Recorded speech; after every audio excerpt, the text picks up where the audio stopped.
The pain body in children. Children's pain bodies sometimes manifest as moodiness or withdrawal. The child becomes sullen, refuses to interact, and may sit in a corner, hugging a doll or sucking a thumb. They can also manifest as weeping fits or temper tantrums. The child screams, may throw him or herself on the floor, or become destructive. Thwarted wanting can easily trigger the pain body, and in a developing ego, the force of wanting can be intense. Parents may watch helplessly in incomprehension and disbelief as their little angel becomes transformed within a few seconds into a little monster. Where does all that unhappiness come from, they wonder? To a greater or lesser extent, it is the child's share of the collective pain body of humanity which goes back to the very origin of the human ego. But the child may also already have taken on pain from his or her parents' pain bodies, and so the parents may see in the child a reflection of what is also in them. Highly sensitive children are particularly affected by their parents' pain bodies. Having to witness their parents' insane drama causes almost unbearable emotional pain. And so it is often these sensitive children who grow into adults with heavy pain bodies. Children are not fooled by parents who try to hide their pain body from them, who say to each other, "We mustn't fight in front of the children." This usually means, while the parents make polite conversation, the home is pervaded with negative energy.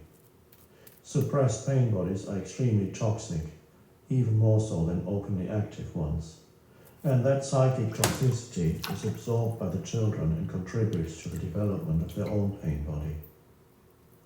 Some children learn subliminally about ego and pain body simply by living with very unconscious parents. A woman whose parents both had strong egos and heavy pain bodies told me that often when her parents were shouting and screaming at each other, she would look at them and, although she loved them, would say to herself, "These people are nuts. How did I ever end up here?" There was already an awareness in her of the insanity of living in such a way. That awareness helped reduce the amount of pain she absorbed from her parents. Is 16 hours. Parents often wonder how to deal with their child's pain body. The primary question is, of course, are they dealing with their own? Do they recognize it within themselves? Are they able to stay present enough when it becomes activated, so that they can be aware of the emotion on the feeling level before it gets a chance to turn into thinking and thus into an unhappy person? While the child is having a pain body attack, there isn't much you can do except to stay present so that you are not drawn into an emotional reaction. The child's pain body would only feed on it. Pain bodies can be extremely dramatic. Don't buy into the drama. Don't take it too seriously. If the pain body was triggered by thwarted wanting, don't give in now to its demands.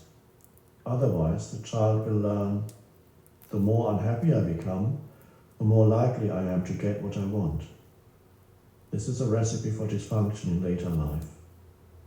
The pain body will be frustrated by your non-reaction and may briefly act up even more before it subsides.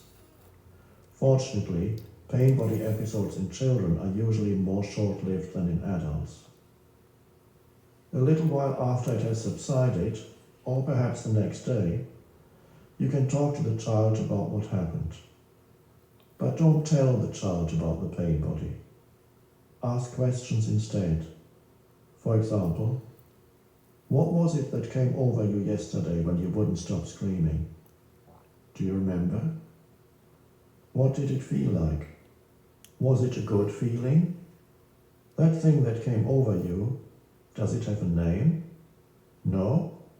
If it had a name, what would it be called?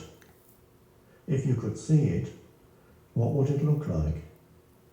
Can you paint a picture of what it would look like? What happened to it when it went away? Did it go to sleep? Do you think it may come back? These are just a few suggested questions.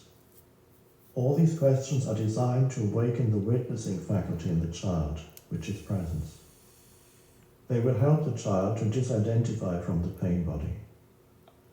You may also want to talk to the child about your own pain body, using the child's terminology. The next time the child gets taken over by the pain body, you can say, "It's come back, hasn't it?" Use whatever words the child used when you talked about it. Direct the child's attention to what it feels like. Let your attitude be one of interest or curiosity rather than one of criticism or condemnation. It is unlikely that this will stop the pain body in its tracks, and it may appear that the child will not even be hearing you, yet some awareness will remain in the background of the child's consciousness even while the pain body is active. After a few times, the awareness will have grown stronger and the pain body will have weakened. The child is growing in presence. One day you may find that the child is the one to point out to you that your own pain body has taken control of you. Unhappiness. Not all unhappiness is of the pain body.